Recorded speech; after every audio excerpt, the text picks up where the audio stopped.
Sejam muito bem-vindos e bem-vindas a mais um episódio da nossa série de videocasts Elas Conectam, que foca no debate sobre equidade de gênero e encargo de liderança e na trajetória de mulheres inspiradoras em suas áreas de atuação. Eu sou Maria Eugênia Novis, sócia da área de Direito da Concorrência aqui do Machado Meyer, e tenho o prazer de mediar esse episódio junto com meu sócio Gustavo Rugani, do time de Mercado de Capitais. Hoje temos a honra e a grande satisfação de receber como convidada a Suzana Fagundes, diretora jurídica de Relações Institucionais da Localiza. Suzana também é conselheira da WIL, Women in Leadership in Latin America, conselheira e diretora da Abrasca e participou ativamente do Instituto de Transparência Internacional. Seja muito bem-vinda, Suzana. É um prazer ter você aqui conosco nesse dia para poder conversar sobre um tema tão importante que é muito caro a todos nós aqui no Machado Meyer. Muito obrigada, Meg, Gustavo. É um prazer estar aqui para falar de um tema que eu gosto tanto. E você deixou de falar o mais importante, né? Que eu trabalhei no Machado Meyer e abri o escritório de Belo Horizonte, trabalhando desde o início com o Gustavo lá, que eu tenho grande orgulho também isso na minha trajetória.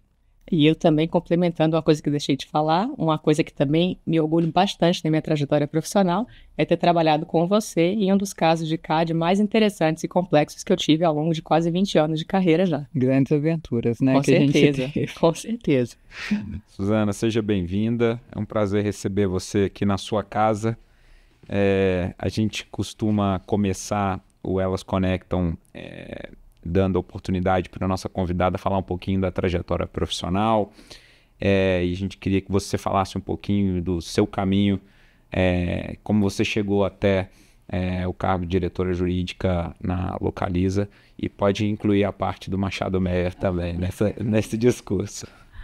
Bom, Gustavo, eu costumo dizer que eu tive a sorte de ser criada numa família em que eu não sabia que eu era inferior por ser mulher, né? Então, a minha família, a minha mãe, hoje tem 82 anos, é economista, que já não era comum na época, e trabalhava com planejamento e transporte urbano, que também é uma área bastante masculina. Então, e ao mesmo tempo uma mãe carinhosa, uma mulher, um relacionamento, né, de casal sólido, então era possível fazer tudo. E meu pai sempre foi um grande incentivador de tudo que eu quis e sempre me impulsionou a buscar novos desafios, também sem ter nenhuma restrição ou diferenciação em relação aos meus irmãos. Então, eu tive a felicidade de ser criada nesse ambiente e também numa família muito numerosa. Minha mãe é uma de 13 filhos, composta por muitos professores e cientistas e pesquisadores que abraçava muito o diálogo, o debate, a diversidade de opiniões. Também não tinha discriminação do background, pelo contrário. Quanto mais diversa a visão, quanto mais diverso o background, mais rica era a discussão. Então, eu fui criada nesse ambiente, né? Isso acho que fala um pouco do que eu sou e me ajudou muito nessa trajetória. Como a minha família tem muita gente da área de exatas, e eu sempre gostei também, a minha escolha inicial era engenharia. E eu, assim, depois uma história longa, mas acabei resolvendo fazer direito, que não era nada de uma escolha muito óbvia, né? Então, fiz direito sem ser sendo a primeira advogada da família, dessa família numerosa, né? E não planejei, logicamente, a minha carreira. A minha própria profissão não tinha muita clareza, né? E não tinha uma clareza também do como seria, que ramo do direito eu iria atuar. Comecei a atuar no direito tributário, e acabei direcionando um pouco para o lado mais empresarial, né? Do direito tributário, eu trabalhei com societário, eu trabalhei com dívida, muito porque era o que era necessário nesse escritório que eu comecei a trabalhar, que prestava serviço só para um grande cliente, que era uma empresa siderurgia em Belo Horizonte. E de lá passei a trabalhar, foi quando eu conheci o Gustavo, né? Soube primeiro do Gustavo, comecei a trabalhar numa empresa, nessa empresa para a qual prestava serviço, né? De produção de aço, e fui chamada para realmente coordenar o jurídico inteiro, que era um jurídico bem pequeno, mas tinha que coordenar vários escritórios. Era recém-formada, eu lembro muito bem, porque foi a minha primeira interação com o Machado Meyer.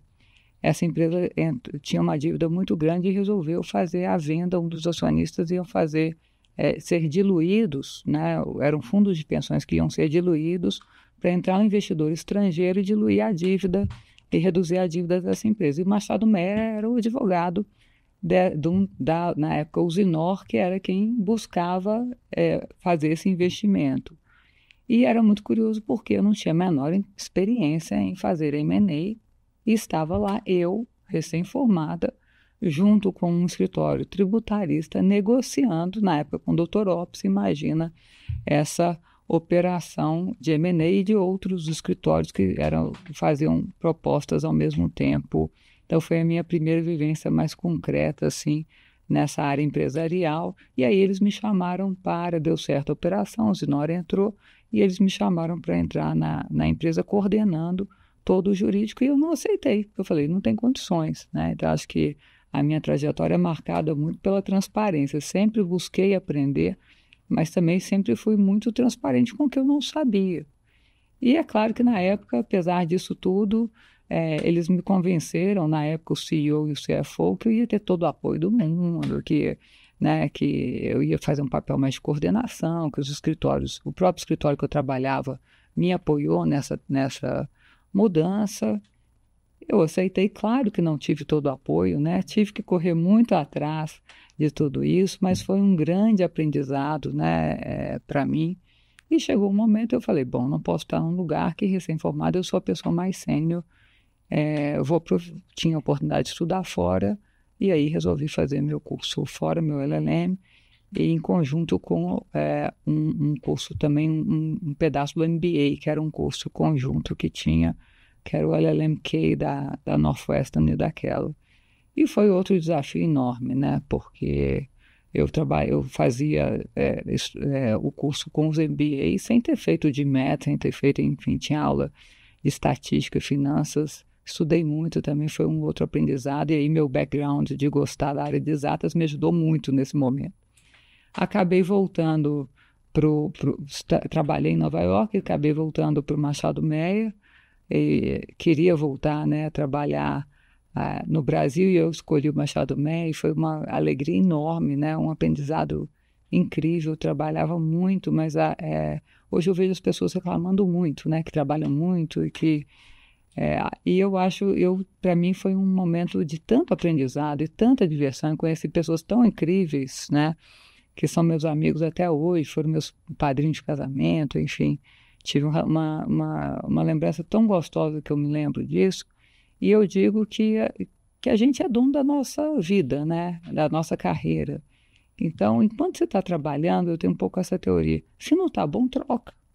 Mas não fica reclamando, né? Então, acho que isso é uma característica sempre minha. Sempre buscava ver o lado bom. Isso não estava bom, se para mim era insuportável, se eu achava que aquilo não me agregava, que estava fazendo na minha vida um inferno, como eu vejo algumas pessoas reclamando muito, eu trocava. Mas não sou uma pessoa, você vai notar na minha carreira, eu sou uma pessoa de longas relações, na vida pessoal e profissional. E o Machado Meyer, vim aqui em São Paulo e ia me casar, e resolvi, né, avisei com mais de um ano de antecedência que eu ia me desligar do escritório, e nesse meio tempo resolveram abrir o escritório em Belo Horizonte. Foi uma alegria enorme, né, para mim. Foi quando só eu e Gustavo, primeira pessoa que eu contratei, a única na verdade, né, Gustavo, a gente começou lá num escritório, com a estrutura do escritório parceiro. Foi uma experiência incrível também. Divertimos bastante, né? Tem casos pitorescos. Eu tenho que fazer um parênteses aqui, porque na verdade quando ela fala que foi aberto um escritório de Belo Horizonte, ela faz parecer que já existia um plano de se abrir em Belo Horizonte e que ela encaixou nesse plano, mas na verdade o plano assim, para o Dr. Ops não perder a Suzana, ele abriu em Belo Horizonte. Então, assim, tá um pouco invertido. A humildade dela chega ao ponto dela inverter a lógica das coisas. E graças a Deus que foi, porque eu, na época, estava trabalhando, né? Estava me formando, eu era estagiário nessa empresa onde ela começou. Isso não, né? Denunciar minha idade, né, Meg? E ela me chamou para trabalhar no Machado Meyer, e eu lembro nesses anos, assim, eu tive uma de dúvida terrível se eu ia para o Machado Meyer ou se eu ia ficar nessa empresa. Eu fiz um mini estágio ali de 2 dias com ela para entender um pouco da dinâmica de como funcionaria o escritório, e eu me apaixonei instantaneamente, assim, descobri uma vocação, né, assim, tanto que estou aqui, vai fazer 20 anos, né, ano que É um vem. legado que eu deixo, hein? É um legado que eu deixo pro escritório. E ela é um super exemplo, assim, é uma profissional absolutamente fantástica, assim, eu aprendi muito com ela essa perseverança, essa vontade de aprender as coisas, né, e de fazer, e de correr atrás, e da perfeição, e de fazer com excelência, e da transparência também, né. Então, só fechando parênteses para ela retomar a explicação da carreira dela. Obrigada, Gu. Mas, e aí aí surgiu uma oportunidade que essa mesma empresa que eu trabalhava, siderúrgica, estava formando um grupo, né, estava fazendo uma fusão no Brasil de duas grandes empresas do grupo, que eram siderurgias independentes, e formando, né, a Arcelor Brasil, e eles queriam formar um jurídico único e me chamaram de volta. Eu lembro, estava contando daqui a pouco que o José Armando Campos, que era o CEO dessa empresa, me chamou lá em Vitória para falar do projeto, e eu fiquei apaixonada com o projeto e com ele como líder, e eu falei, aceitei a trabalhar sem verdadeiramente saber qual era a minha função exata, sabia mais ou menos qual era o meu salário, e já aceitei, não aconselho, tá? A gente conversa em salário, não aceitem assim, mas deu certo no final das contas. E foi uma experiência, né, acho que falar um pouco depois, mas também muito impactante, e ao longo, né, eu fui dessa aventura, fui agregando várias áreas na Arcelor, né, acabei cuidando até de recursos humanos, tive 2 filhos lá, os dois, né, a Gabriela hoje com 17 anos, o Eduardo com 15, então assim, né, tudo dá certo, tudo junto, né? E depois de um tempo achei que devia buscar novas aventuras, não era uma coisa muito óbvia, que eu já tinha um cargo muito alto na Arcelor, as pessoas achavam um pouco estranho quando eu resolvi tentar algo diferente, eu queria tentar algo completamente diferente. Cheguei num momento que eu podia continuar ali naquela função para o resto da vida, era, né, vice-presidente de uma grande empresa, ou poderia tentar algo totalmente diferente, e o curioso é que eu fui para a Localiza, que eu tinha feito, acho que junto com o Gustavo, né, o IPO. Então, a minha carreira sempre deu volta. Você vê o Machado Meyer, acho que você fazer um bom trabalho, deixar uma boa impressão, fazer o seu melhor, depois as portas ficam abertas e o mundo dá volta mesmo, né? E aí eu voltei para a Localiza, e uma grande surpresa agradável. Era a primeira diretora, nunca tinha tido um diretor jurídico, né? Eles estavam tornando uma gerência jurídica, virando uma diretoria, para melhorar ainda mais a governança da empresa, e já tem 5 anos, estou muito feliz também lá. Maravilha, Suzana. Bom, a gente só tem que agradecer aqui. Lógico que a gente lamentou muito a sua saída do Machado Meyer, mas agradecemos outro talento também que você certamente tem de Headhunter, né? Que contratou aqui, né? o nosso querido sócio Rugânia, deixou o escritório de BH em excelentes mãos. Mas antes da gente comentar um pouco sobre a sua experiência mais recente, foram 13 anos no setor de siderurgia, que é um setor eminentemente masculino, né? Digamos assim. Você falou no início que você não percebeu tão claramente o fato de ser mulher como eventualmente uma desvantagem na sua vida, na sua profissão, pelo ambiente em que você teve a felicidade de ser criada. Mas durante esses 13 anos atuando no setor siderúrgico, você percebeu algum desafio específico por ser mulher? Enfrentou algum tipo de dificuldade ou de percalço por conta disso? Você poderia comentar um pouco sobre essa experiência? Certamente. Eu até foram mais de 13 anos, como eu disse, 13 anos é a última leva, né? E eu antes fiquei uns 4 anos. Então eu tenho uma vivência longa de setor de siderurgia, e realmente é um setor muito masculino. Eu lembro em convenções do aço, né? A gente era impressionante, porque era um dos únicos lugares que você ia milhares de pessoas e o banheiro feminino vazio, né? Então assim, são indicativos, você contava nos dedos quantas mulheres estavam presentes. Então, é um setor efetivamente masculino, que vem mudando, vem fazendo esforço. E eu acho que eu tive talvez a sorte de, no início da minha carreira, não perceber que haveria um tratamento desigual e continuar atuando normalmente, né? Fazendo o que eu achava correto, dizendo o que eu achava correto. Às vezes, muitas vezes eu participei de reuniões que eu era a única mulher na mesa e ainda assim, né, tinha que colocar algo que eu achava relevante, às vezes meio intimidada, mas falava sempre, nunca deixei de falar. E o que eu notei, assim, que me chamou mais atenção foi quando eu fui nomeada diretora, antes ainda de ser vice-presidente, e aí fui a primeira diretora em quase 100 anos de empresa. Esse assunto virou notícia de jornal, então, assim, algo que reverberou muito. E aí, acho que é aí que caiu a ficha de que era uma grande coisa e que precisava, e realmente era muito desigual a quantidade de homem e de mulher, principalmente nas posições, em todos os níveis, mas principalmente nas posições de liderança, e a gente tinha que discutir o assunto. Porque até então eu não trazia esse assunto como uma pauta, foi aí que me alertou a necessidade efetivamente de discutir o tema de como aumentar o número de mulheres em posição de liderança. Até então eu tinha experiências assim, eu chegava na sala, eu via que o ambiente mudava, eu sentia que eu não era parte, não do time, porque quando a gente tinha que fazer algo de trabalho, a gente trabalhava junto. Mas você não é parte daquele grupo de verdade. Quando eu tinha um grupo conversando, e eu era mais jovem também naquele grupo, o assunto meio que mudava, causava um certo desconforto. Até as pessoas que queriam me ajudar, eu lembro quando eu estava grávida da Gabriela, eu subia, a gente ficava num prédio que as diretorias eram nos últimos andares, eu subia e descia a escada, as pessoas ficavam com tanta aflição que no final da gravidez falavam assim, pode deixar que eu vou aí, não sobe aqui não. Às vezes até o meu chefe ficavam incomodados. Então é realmente um ambiente que não sabia lidar, não era por mal, não era por preconceito, mas é um pouco reflexo da sociedade em que a gente vive, em que, principalmente, eram pessoas mais velhas, que ainda a grande maioria das pessoas não sabiam lidar com uma mulher, e uma mulher grávida, naquela posição de liderança, e por isso o assunto tinha que ser colocado mais em pauta, né?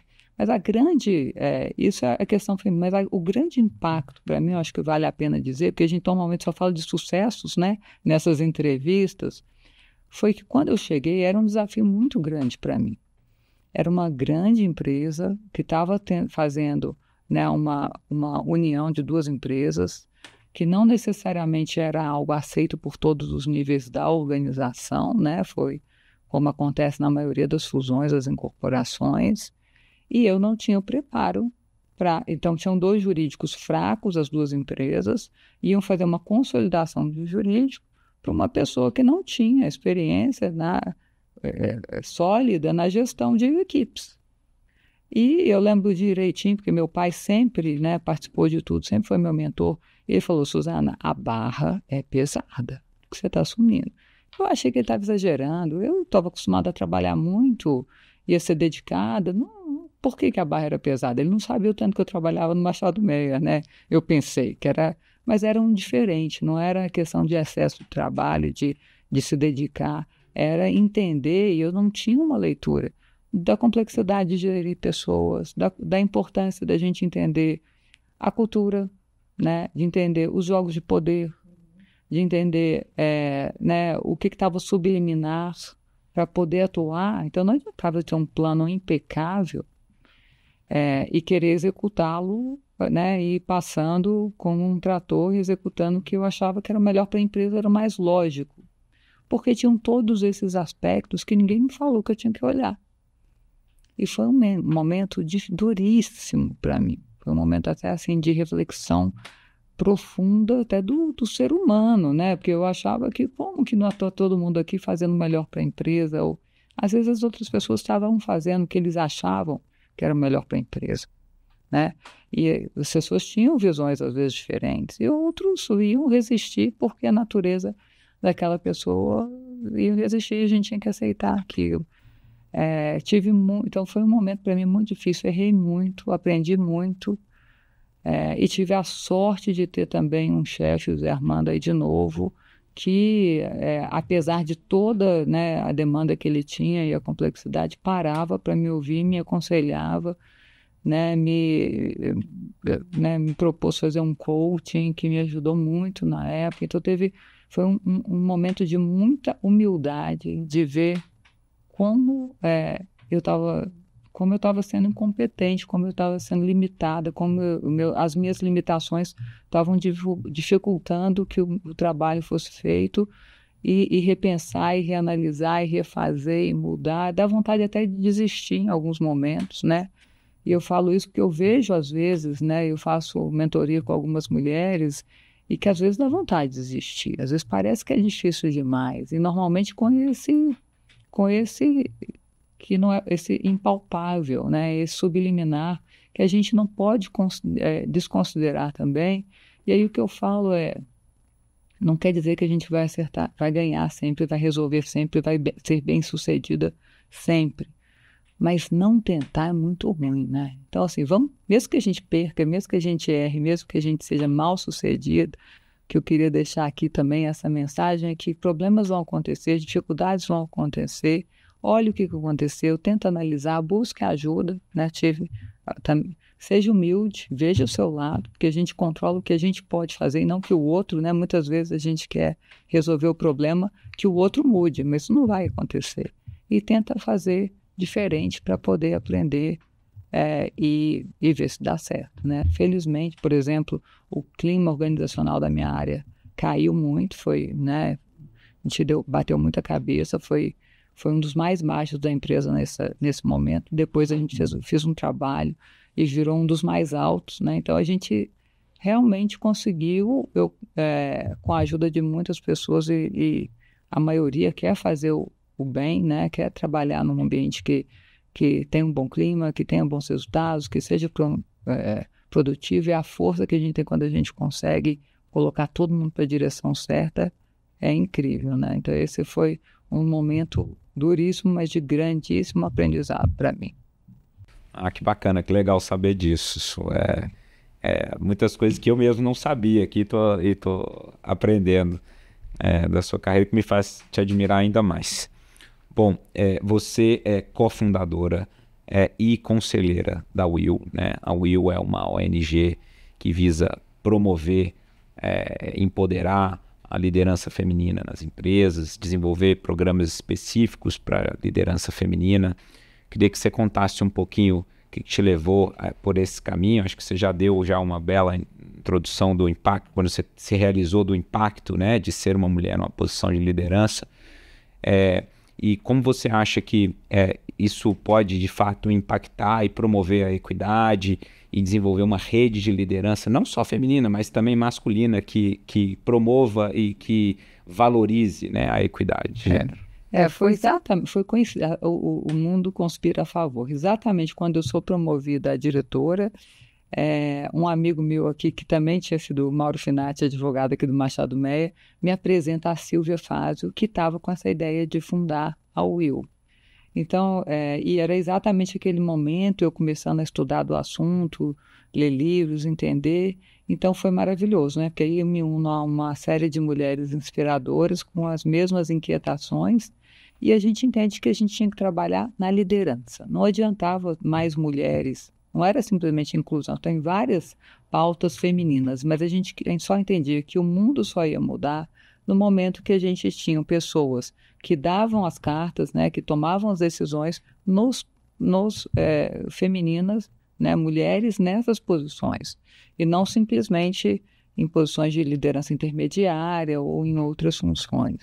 E aí a gente falou, vamos começar pelo setor privado, que é onde a gente tem mais possibilidade de atuar, né? Então é um trabalho que já tem 10 anos, a WIL, é um trabalho incrível, tem até um podcast que eu gosto muito, que é Homens de Nossa Época, vale a pena olhar, que são homens falando também do como agrega valor ter mulheres em posições de liderança.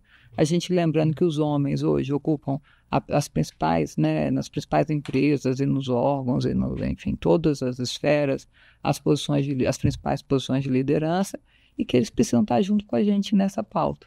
Engajamento. Fico super feliz de você estar aqui e vi que os outros episódios também, sempre a presença de um homem também, porque não adianta ter só iniciativas de conscientização que só tem mulheres ouvindo, né?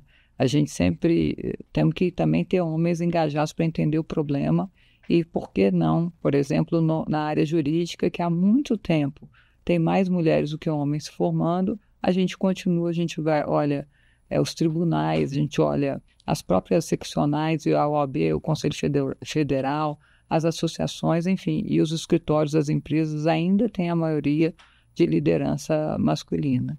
Então, foi assim que criou, e acho que é um esforço que é um esforço adicional. São muitas as empresas que já têm iniciativas também, muitas ONGs nesse sentido, mas só quando a gente começar a ver mudar o perfil da liderança é que isso tudo está fazendo efeito.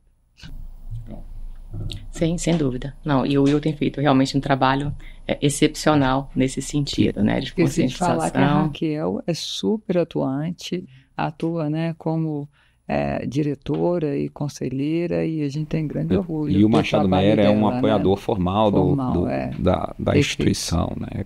Acreditamos de fato e apoiamos a iniciativa. E Suzana, voltando agora para a sua experiência na Localiza, com todo esse background e essa participação essencial na criação da Will, como é que você enxerga, que tipo de benefício você identifica em ter uma equipe de trabalho diversa na Localiza, que hoje em dia é muito mais do que uma empresa de locação de veículos, é uma plataforma de mobilidade, uma empresa de tecnologia, enfim, uma empresa com tantas características e tão inovadora. Em que sentido você entende que a diversidade na equipe de trabalho, nos grupos dentro da Localiza, ajudam a empresa a alcançar os seus objetivos?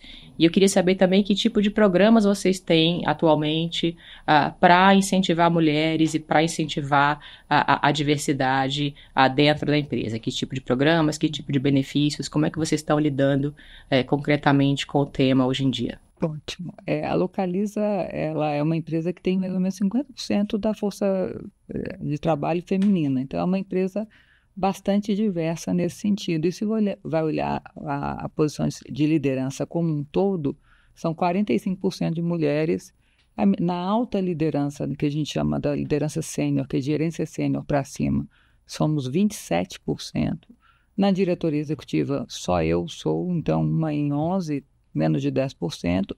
E no conselho, 2 de 8%, então 25%. Né? Então, é uma empresa que a gente não está satisfeito ainda, mas a gente já tem um nível de liderança feminino maior, talvez, que a média do mercado brasileiro.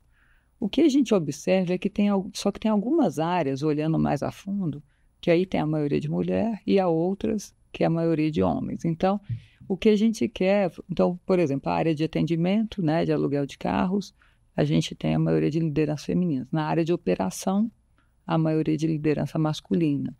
Então, a gente quer que haja mais diversidade em todas as áreas para criar efetivamente essa diferença de visões, essa diferença de opiniões. Hoje os problemas são complexos, o consumidor tem demandas diversas, né? A gente atende pessoas de todas as características, né? E perfis e backgrounds. Então, a gente tendo uma visão diversa, a gente vai poder atender melhor nosso cliente. Então, a gente tem uma visão muito clara do que a diversidade agrega. Na minha área, eu tive até uma experiência interessante, porque a área jurídica tem, como a gente falou, tem um volume muito grande de advogadas e acabou que eu estava ficando com uma área muito concentrada em mulheres. E eu acredito de verdade na liderança. Então eu falei, para algumas áreas a gente vai contratar só homem. Pode parecer chocante, né? Mas eu realmente... E a gente teve dificuldades. As pessoas falam, não, mas os currículos que a gente recebeu de mulheres são tão bons. Eu falei, não quero receber o currículo de mulher. Eu quero receber para essa função aqui só currículo de homem, porque essa área só tem mulheres. Eu acho que a gente precisa de diversidade. E foi incrível, porque a gente, logicamente, contratou homens muito competentes e a gente vê que a dinâmica das áreas, quando você tem uma mistura, é muito melhor do que quando só tem um, né? E mesmo que individualmente, seja homem, seja mulher, se você contratar profissionais individualmente melhores, se eles todos têm o mesmo perfil, não é só de gênero, o mesmo background, a mesma escola de formação, pode ter certeza que o resultado do todo vai ser menos amplo, né? Menos criativo, menos abrangente do que se você tiver um grupo diverso. Então, eu efetivamente pratico na prática a riqueza da diversidade. Muito legal. Ô, Su, e para a gente concluir, em poucas palavras, assim, em 1 minuto, que você acha que é a dica de ouro, né, para as mulheres que estão nessa luta, né, na busca pelas posições de liderança, onde buscar, onde se apoiar para vencer esses obstáculos que ainda existem? Uma palavra. Eu tenho que falar uma coisa que eu não disse aqui ao longo e que eu fico impressionada, que as mulheres jovens ainda acham que elas têm que escolher entre ter uma família, ser mães e ter uma profissão de sucesso. Não tem que escolher. Então, a primeira coisa é não achem que vocês têm que escolher. A vida a gente vai fazendo tempo de qualidade num lado do outro da vida e vai se administrando e ajustando ao longo da vida. Então, não achem que vocês têm que escolher, né? Procurem outras pessoas que já passaram por isso, que já tiveram essa dúvida, conversem com elas, né? Vejam que tem, eu estou à disposição, inclusive, vejam que é possível ser mãe, ter uma família, ser casada, cuidar dos pais, ter um convívio com os amigos e ter uma profissão de sucesso. E não desistam, né? Nas primeiras dificuldades, procurem mentores, procurem ajuda que sempre quando a gente busca outras pessoas que já viveram por situações similares, a coisa flui melhor. Acho que essa é uma dica valiosa, realmente, Suzana, uma dica de ouro, porque na nossa percepção, o dilema entre vida profissional, vida familiar, vida pessoal, acaba sendo, muitas vezes, um empecilho para que mulheres almejem, de fato, uma posição de liderança, seja em empresas, escritório de advocacia, em várias esferas. Então, esse dá outro podcast, né, Meg? Certamente, certamente. Mais uma boa conversa. Exato. Obrigada. Bom, a gente vai encerrando por aqui, mas esse episódio do Elas Conectam, agradecendo mais uma vez a valiosa presença da Suzana. Obrigado, Meg, por estar aqui comigo hoje. A gente espera que vocês tenham gostado e até a próxima.